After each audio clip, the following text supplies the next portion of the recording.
It's everything I dreamed of. I want to tell my dad that I love him. I still don't know what just happened. I'm just so grateful for the opportunity to play this game. A legacy is not what you give people, it's what you put inside people, but also what they put inside of me. Hey everyone, welcome to Beyond the Locker Room with Maria. Maria Prekji's here with Trevor. I'm not there. I'm in sunny Palm Desert again. I'm sorry to tell you, what's the temperature there in Ketchum? I think it's 8 degrees. It's 55 here, high of 75. Oops. Let's get right to it because we're so stressed out Saturday and Sunday. So let's get to it for Trevor's Take.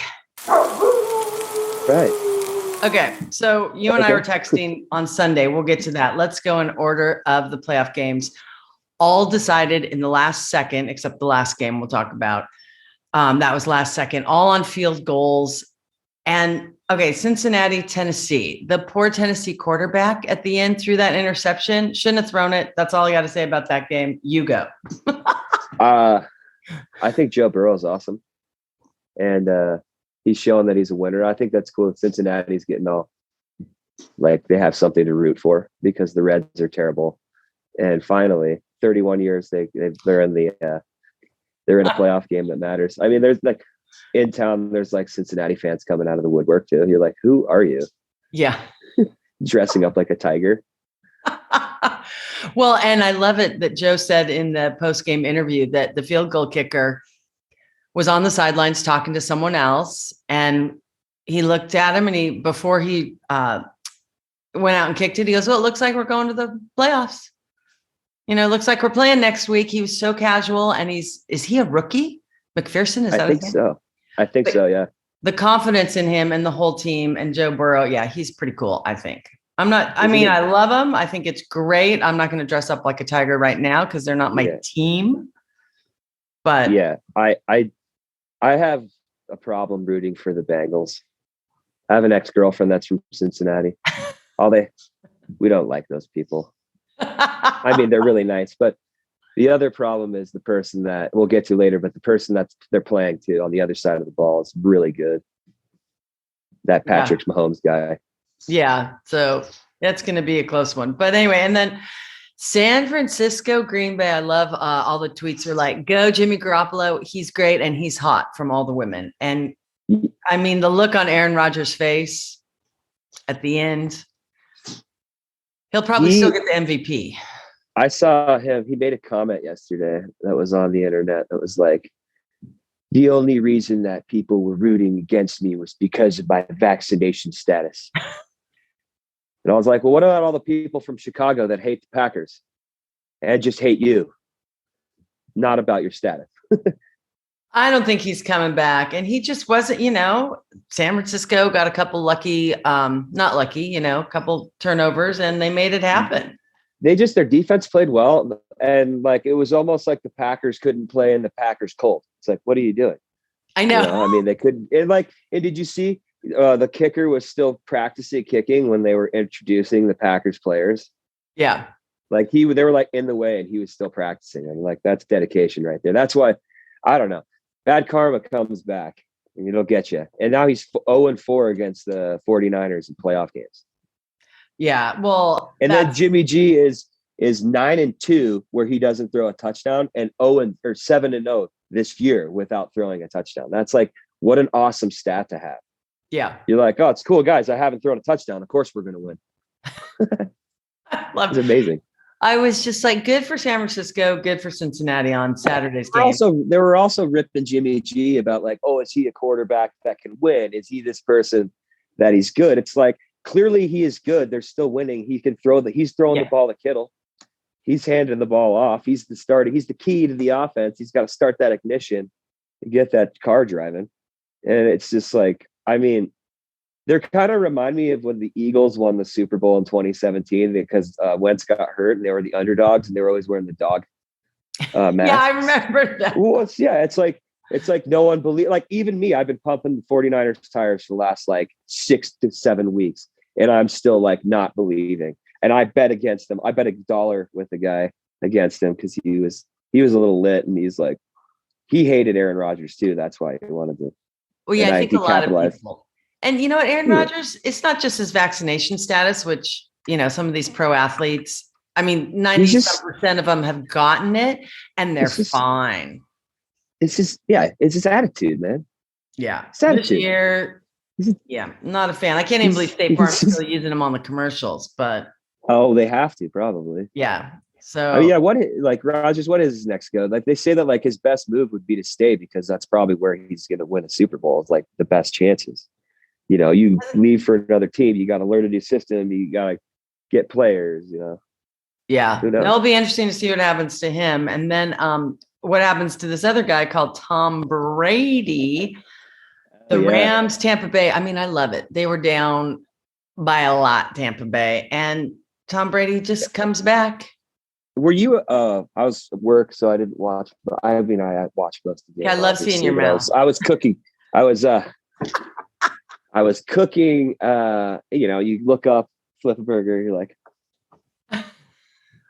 and so I'm like, God, the Rams they're going to do it. And then right before the halftime, they fumble right after I say that. And I look at Nils and I'm like, guess what? I am single-handedly jinxing Tom Brady and the Bucs into the next round.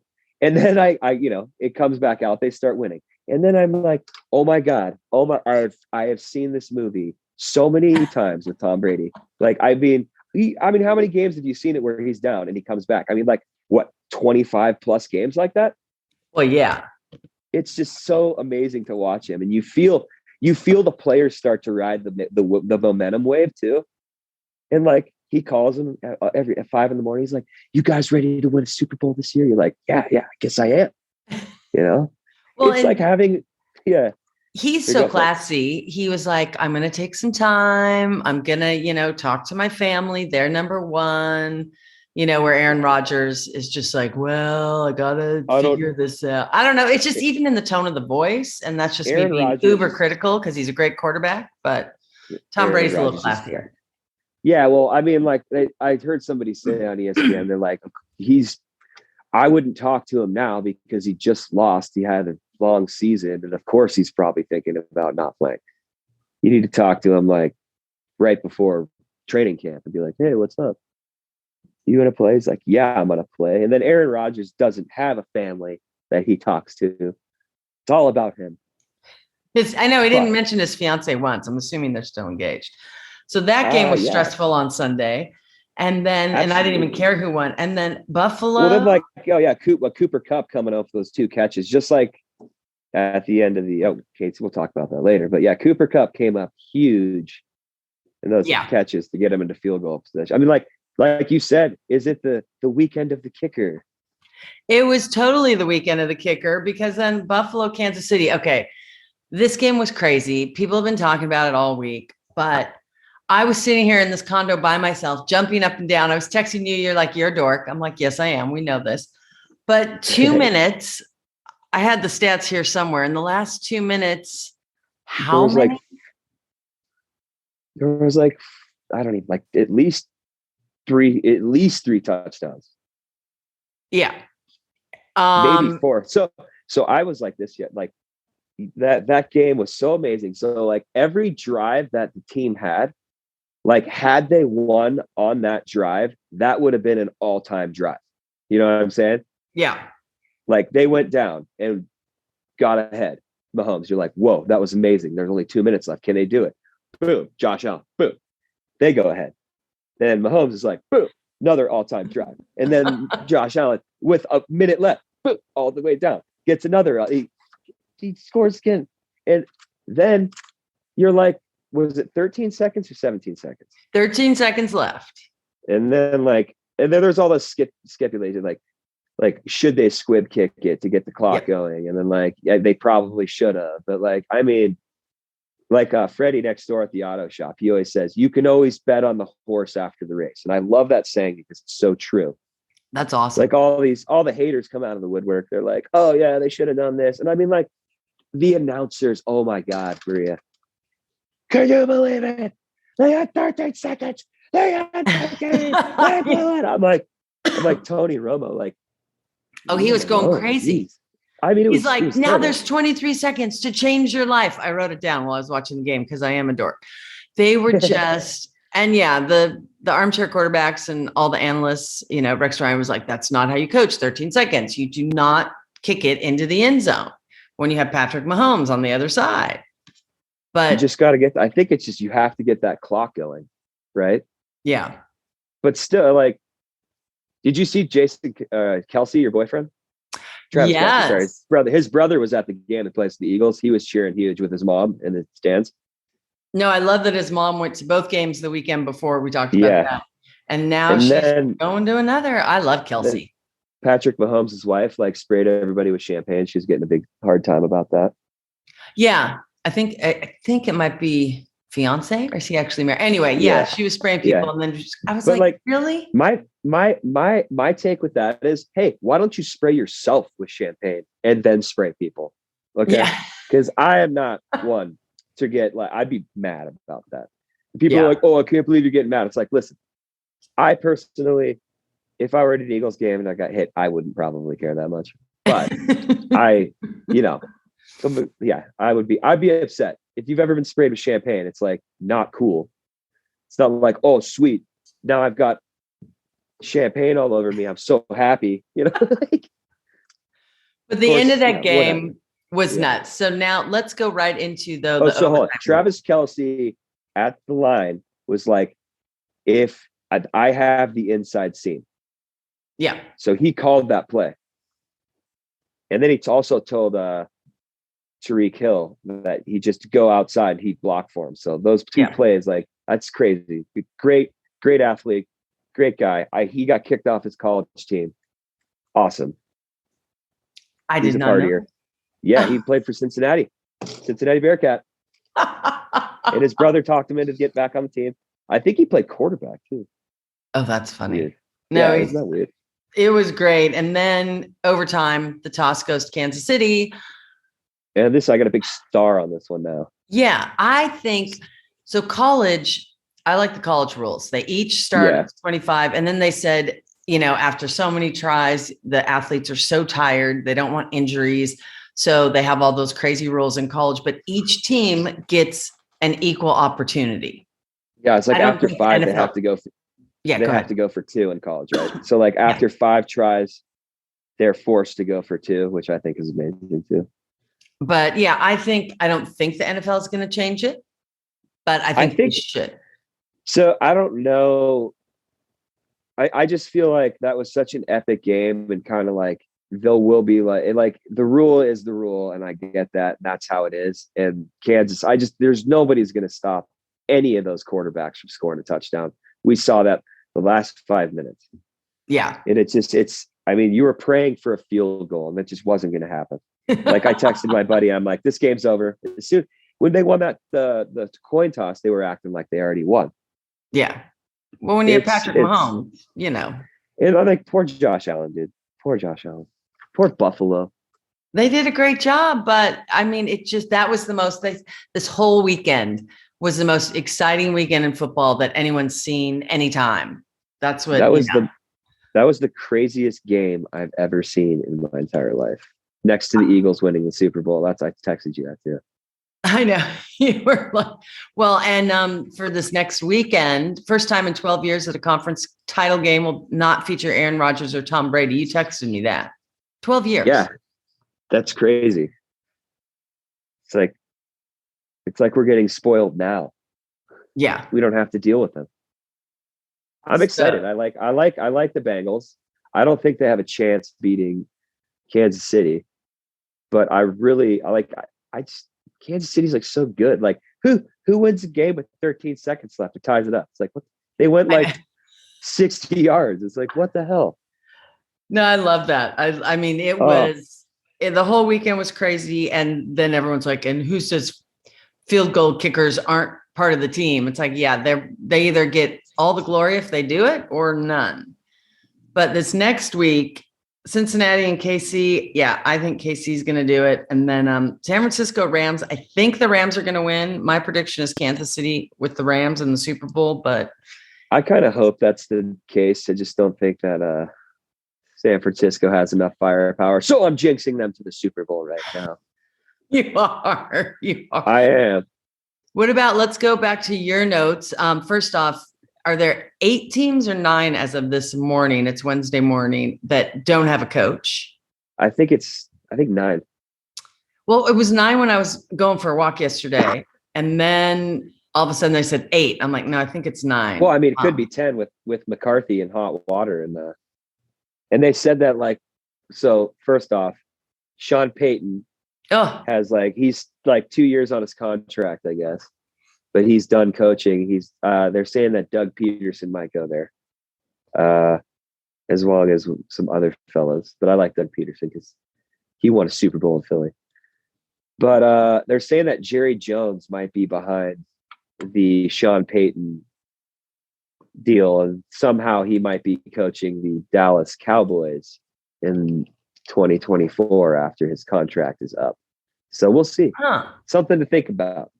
Well, Sean Payton was so gracious in his statement. I was listening to that. He was good. Did you see he bought that the owner a present parting gift? Yeah. I mean, it was cool. Total classy guy. I love it. He went to Cabo and did nothing for 2 weeks and just, had to think of stuff. But do you think, I mean, it was probably a really hard decision. Like you said, a lot of coaches aren't in his position where they can leave instead of getting fired. Most coaches get fired when they leave. He was in a unique position because it was his choice. And I love that the owner, Mrs. B, she's like, just come back, take the summer off, take a few months off, come back in training camp. He's like, well, sounds pretty good, but I can't. But and he said he wants to get into to media. I think he'd be great. I liked how he's like, well, how do you like your job? She's like, I hate it. Or, just said something like that. She's like, you're going to be just like me. You know what? Okay, so I got a couple things here. We'll talk about what's the other playoff game? The San Francisco, NFC, the LA. Rams. Yeah, so San Francisco, we're going LA. I think LA is probably going to win that. I think so. And I think that Beckham's been playing really well. He's proven that he is a receiver that can, actually play. Stafford has cleaned up his turnover messes, as it seems. I think Sean McVay is using plays that he runs it on first down every time, so he doesn't have to throw it. So he's kind of taking down the numbers, so it's almost as if he can't throw an interception, So he's cleaning up the quarterback position. I think that's going to really help them. Their defense is looking really good too. Well, and Sean McVay brought him there to win the Super Bowl. Exactly. And it just, once I saw somebody say on the internet, it was like, just showing what Detroit, how truly trash they are. I know. It's like, ouch. Someone's like, go Lions the other day. John texted me on a group text. He's like, go Lions. I go, oh my Lord. Yeah, they won their last 2 games. That's huge. Yeah. But I think he's going to do. I think Patrick Mahomes is a better quarterback. I hate to say it, but it should be good. Both games should be good. If I had it my way, I'd like to see the Bengals win and then lose in the Super Bowl. Because of your ex-girlfriend. No. Your ex-girlfriend. Because I like LA so much more. Okay, what else is on your list? I got Carson Wentz. They're pretty upset with him in Indianapolis, just from reading the Twitter. They just think he's trash, and now they're losing a couple people, I think. And they're like, if Frank Reich can't fix him, they said it was a Philadelphia problem. And I was like, okay, so what's this guy's deal? And they have to pay him $22 million next year. So it's like, do you just get rid of him now? And they lost the first round pick and a second round pick. So we'll see. I think they keep him. I just don't think there's anybody else out there. And the owner was like, I wish I had Phil Rivers. You're like, ooh, ouch. And then, And then Mike Tomlin, Big Ben's done. And I heard them on ESPN too. They're like, you think Tom Brady's really going to retire? You think Big Ben's going to get a bigger retirement party than Tom Brady? Come on. No. Exactly not. So Mike Tomlin, they're talking about are they going to draft a quarterback? Because, job security, if you have a good quarterback as a coach in the NFL, that's job security, Yeah. You got a quarterback, franchise quarterback, that's good for the coach. But he's he's like a god there. Yeah, I like Pittsburgh's a him. football town. Yeah, you do. I've stated that before. I like him. Yeah, and I think that's about all I got here, except for you're not here. You're in warm. I know. I'll be back next Wednesday and all of February. So here's a funny stat from when Casey played Pittsburgh a couple weeks ago. On the big screen, and on KC, because it was such a high scoring game, it said, sorry, we ran out of fireworks because they do fireworks after every touchdown. That's funny. You know me, I get all the weird stats. They ran out of fireworks a couple weeks ago and they had to put it on the big screen. So sorry, we ran out because they scored so many points. They should have just played Katy Perry's You're a Firework. Oh yeah, there you go. Yeah. So another good weekend. I kind of go into depression after the Super Bowl. So another good weekend. I can't believe it's down to 4. I know. We're getting close. I can't believe I definitely lost $3 this weekend. Did I lose to you? Yeah, I have a $2 bill in the car for you. I lost, $2 bill. I lost $2 to Nils and I lost $1 to Spider.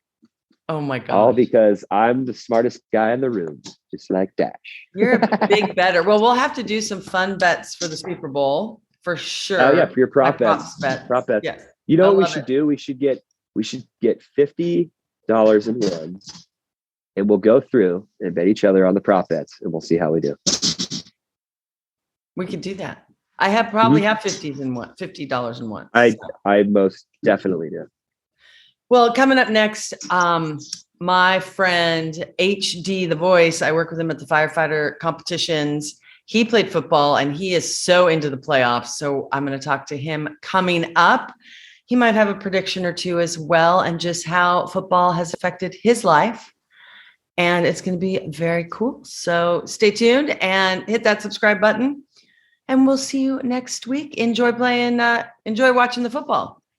Hey, everyone. I want to welcome my dear friend. I just still call you HD the voice because that's what you are. Right.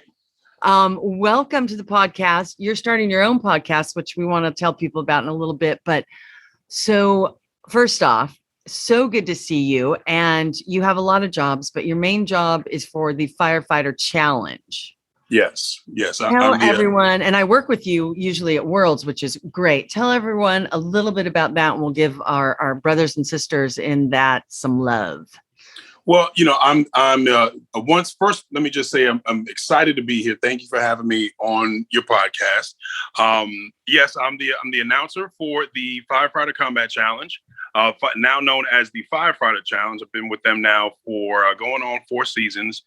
And, for those that don't know about the Firefighter Challenge, it's basically just an amazing event that, allows firefighters to show how they get through the daily stress of their job, how they physically get through it, and do those things, perform those essential functions in order to save a life. And they've gotten so good at it that they've turned it into a sport. And I'm honored to be an announcer for it. Well, and it's great because it's such a big competition, and these firefighters are in, let me just say, I've seen a few shirtless ones, men and women, who are just buffed. Right. And they do this to keep in shape for their job. And each part of the course represents things they do every day, which is great. Yes. I'm carrying Rescue Randy at 175 pounds that I can't even pick up. And here these women just pick them up and go crazy. So it's a great program that Dr. Paul Davis started years ago, and you came on, and the first couple of years were great, and then the pandemic hit. And I have to say the Firefighter Challenge really took all of that in and made lemonade out of lemons.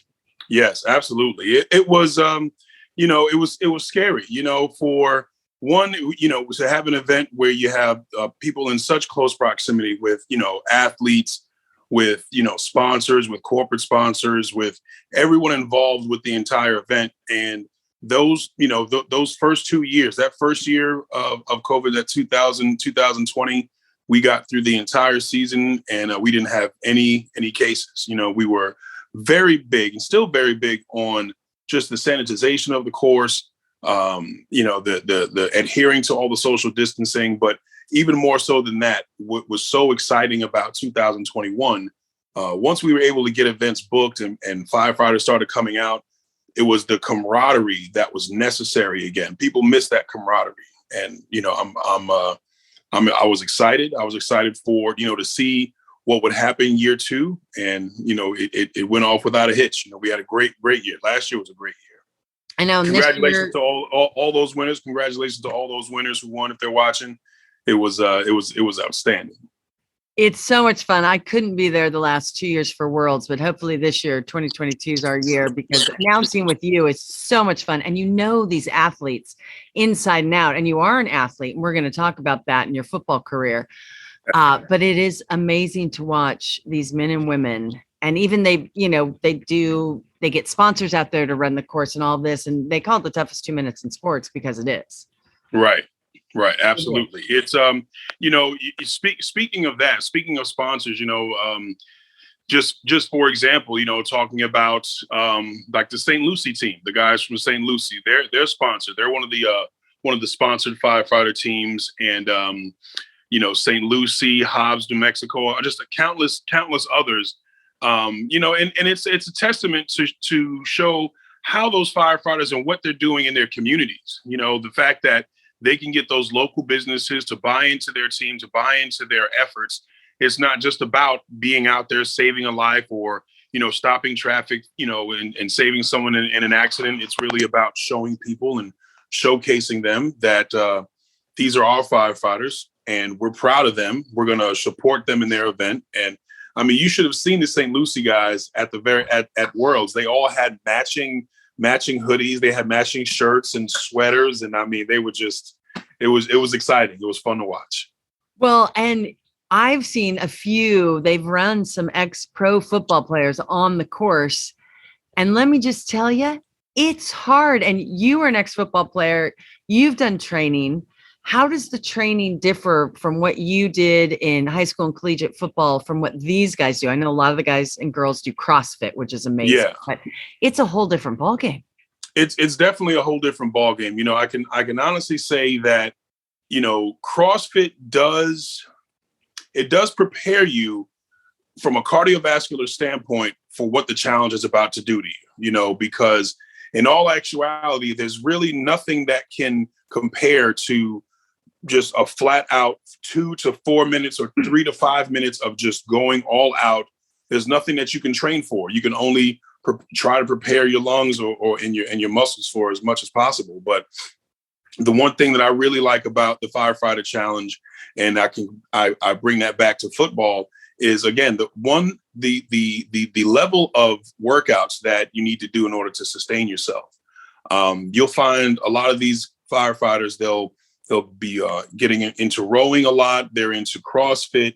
They're into compound movements, things that is going to strengthen their core, is going to strengthen their ligaments, is going to strengthen them, from top to bottom, because you're going to need that. You need the cardiovascular strength to run up those 5 flights of stairs. You need the inner strength. You need that back strength, that core strength to be able to hoist those hoses up those 5 flights of stairs. You need those legs. You need those big legs for Randy, that one, like you said, that 175-pound rescue mannequin. So any student athlete, who's gone through some rigorous sports, field hockey, and I'm talking to the ladies too. So whether it was soccer, field hockey, football, track and field, basketball, baseball, no matter what you went through some tough training. And the firefighter challenge is definitely mimics that. Well, it is amazing because we've had some, ex-NFL players, we've had basketball. They've been throughout the years and years, different people, and they're just like, holy cow, this is tough. But let's talk about football tough, because it's a different type of tough. Yes. Especially this season, we'll get to that in a minute, but How did you train growing up in high school and then college? Yes. Well, I'll tell you what, let me get comfortable for this one. Okay, perfect. I love it. Because in high school, we did camp, obviously summer camp, but we practiced 2 to 3 times a day. in the heat. It was a lot different. I don't want to say back in my day because I'm not that old. I don't have big gray yet.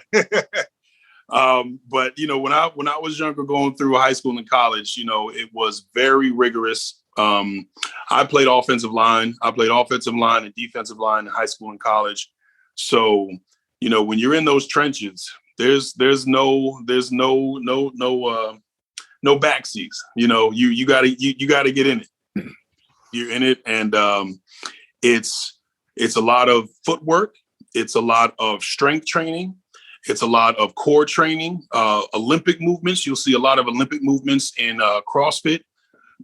For example, hang cleans, power cleans, a lot of bench, squat, deadlift. You see a lot of bench, squat, and deadlift, especially in the CrossFit world, because you need those extra muscles. You need those compound movements to help you move around. So what would be a typical day? I know you played high school and college. So compare the two. What would be a typical day of practice and training in high school and then college that steps it up? Well, I'm just 2 to 3 times a day where you actively, I know nowadays they don't use pads and hit throughout the week in the pros as much to keep safe and everyone healthy. But how would you right. That was definitely in college. In high school, it wasn't really, we just did the 2-a-days, and that was basically, we were teenagers, you're talking about young kids. So you're not really doing rigorous training. It didn't really get rigorous until I got to college. A day in the life in college, you wake up at 5:30 in the morning. 5:30 in the morning, you're supposed to be down at the field house and on the field at 6:45 a.m. So you lost me already at 5:30. Yeah, right. Right, exactly. So and this would be like summertime. So on the field at 6:45. In half pads. Normally it would be half pads, so just helmets and shoulder pads. 6:45 until probably about 9 for the first practice. You go back and breakfast or brunch, lunch is at 11. You break from 11 to about 1:30, 2 o'clock. You're right back on the field for that afternoon practice. You practice from 2 to, I say, about 4:30, 5 o'clock. You finish that afternoon practice with sprints. Oh. And then Then after the evening practice, you go to dinner. Then after dinner, you will have your film session, probably about 7:30, 8 o'clock. Have your film session from 8 to 9:30, and lights out at 10 to do it again the same day tomorrow. I mean, talk about Groundhog Day. So that was in the summer. I always think, because I went to college and had fun. I was on the team of the sorority and probably, maybe a workout, a run twice a week. Yeah. Right. It wasn't pretty.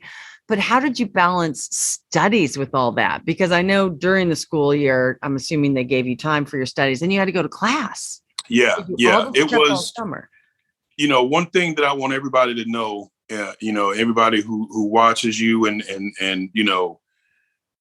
being a student athlete is about sacrifice. You did not have a social life. Let me not say that. I don't want to say that you didn't have a social life, but when people were hanging out, you weren't. You were preparing for practice the following morning because you had to be up at 6 o'clock in the morning or 5 o'clock in the morning. You didn't do a whole lot of drinking because alcohol atrophies your muscles, and you spend the entire week working out and getting strong and getting buff to then go out and drink on a Thursday or Friday night, and your game's on Saturday, and you'll be toast for Saturday morning. Let's put it that way. So you had to get it done. And, I graduated with honors. I graduated with a 3.4, with a major and a minor. And I was the captain of my team. So there was no, going back home, there was no, look, you're playing football, so you get a pass on your grades. No, it was like, if you want to play football, you better get those grades. So I had very, two loving parents who made sure that, if I wanted to have fun and play a game and enjoy the sport, then I had to do the work in order to make it happen. Which is so great to hear, because you do hear a lot of times, oh, he played football or, any sport, and, oh, the teachers kind of let him. But I don't really think that happened a lot, maybe way, way back. But especially now, those kids it's like you did. It is regimented.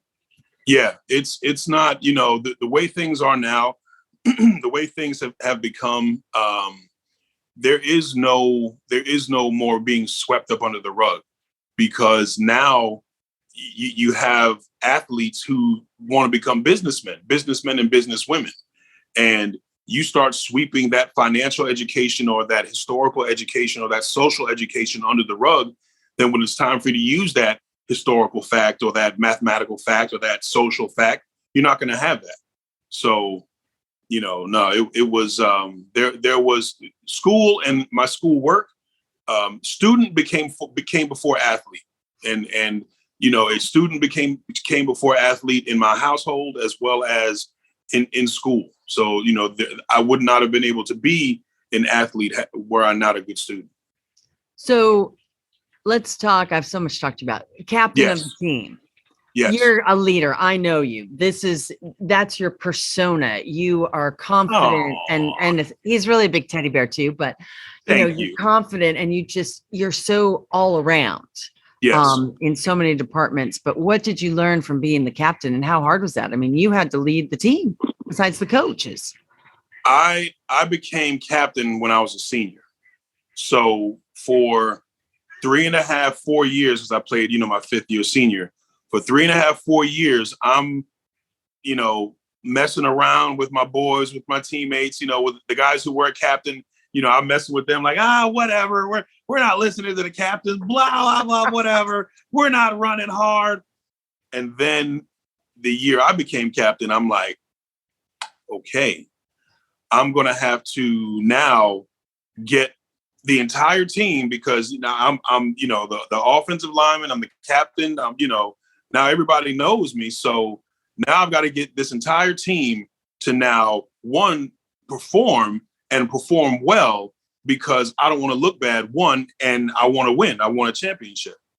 And what that did, that showed me how to separate management, how to be a good manager. You can be a good manager and a good friend and not mix the two. But you also have to lead by example. When it was, I'll never forget, I'll tell you a quick story. We had, it was the middle of summer, and all the linemen watching this know what monkey rolls are.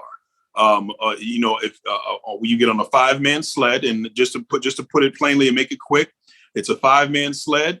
You start with one man on the first dummy, the first mat. You hit that dummy, you roll on your butt, and you do it again, and you do it again until all 5 of you have now hit the mat all at the same time. So it's probably a 90-degree plus Long Island, New York summer. Very hot. It feels like the sun is like right there staring at you. So our former Marine of a coach, Frank Lamonti, says, okay, who's going first? And everybody starts humbling, grumbling. I don't know if I can do this. And all I could think of was, my uncle is very pivotal in my life. And my uncle said, you know what, you have to be the one to get out there and show them that you love it. You have to get out there and be the one to show them that you're crazy enough to get out there and in the heat and do it and love it. And I hear my uncle, and I'm like, when coach says again, who wants to go? I'm like, I do. He's like, Huey, you want to go? I'm like, yeah, I want to go. But, long story short, through that effort, we became the only undefeated team in our school's history. We won a championship that year. The only undefeated undefeated team in our school's history. I played Division II, but I still won championships. So a win is a win is a win. Heck yeah! No, I know. I was reading that on your bio, and I was like, "What was that like?" I don't care if you're, an SEC school, Long Island University, whatever. It's championship. Yeah. And what was that like? And holding that record of being undefeated still. It's surreal. It's surreal because not many NFL players get championships. Not many college players win a ring. Not many players win a ring. Period. Whether it be no matter what of the three levels you're in, high school, college, or pro, not many people win. And I was able to win a championship in high school, and I was able to win 2 championships in college. And I'm even getting chills right now thinking about it, because I'll tell you what it taught me, or what it showed me. For a while when I graduated, I didn't want to go to an NFL game, and I didn't want to go to an NFL game because I didn't make it pro myself. And I was kind of salty. I'm like, man, I wanted to be pro, and, it would have been fun, and And, again, not everybody goes pro, but we all have aspirations. So one day, one of my boys says, hey, you want to go to a Giants game? I'm a New Yorker, so I'm a Giants fan. So I said, yeah, why not? We'll go to a Giants game, have a couple of drinks and have some food and enjoy the game. I get to the game, and I thought I was going to not have a good time, and I thought I was just going to be a little bit dejected. And they scored a touchdown, and I heard the crowd roar. And I was like, wait a minute, I've heard that before, because it was the same roar when I was in college when we won. When we won championships, or when we won big games, or when we scored. So I was like, oh, I didn't miss anything. I experienced this. I mean, maybe it wasn't 110,000 people. It was probably 30,000, but hey, I still experienced it. Whatever. That's interesting to me that you didn't. I mean, I could see why you didn't want to go. I was not an athlete in high school. I was the pom-pom cheerleader. But this is going to sound so silly, but a lot of times I tried out once and didn't make it in college. And then I was like, well, should I try it again? And I guess my point is, it was fine for me. I had fun in high school, all of that. In college, I went on to other things, but you have to want it in high school and college. You have to want it. I'm competitive in a lot of things in life, but sports is not one of them, because I'm not very athletic in that sense. Yeah. But how did you keep that drive of you just wanted it? High school football, your high school and college football All-American. How did you keep that going? And how do you keep it going in everyday life now? It's good questions, Maria. Those are some good questions. HD will answer those questions and more next week, so stay tuned. And now a quick little Maria's Minute. My glasses always half full. HD's glasses full. Have fun this weekend. Watch some football, and maybe just take time to relax with your loved ones. Don't forget to hit that subscribe button, and we'll see you next week.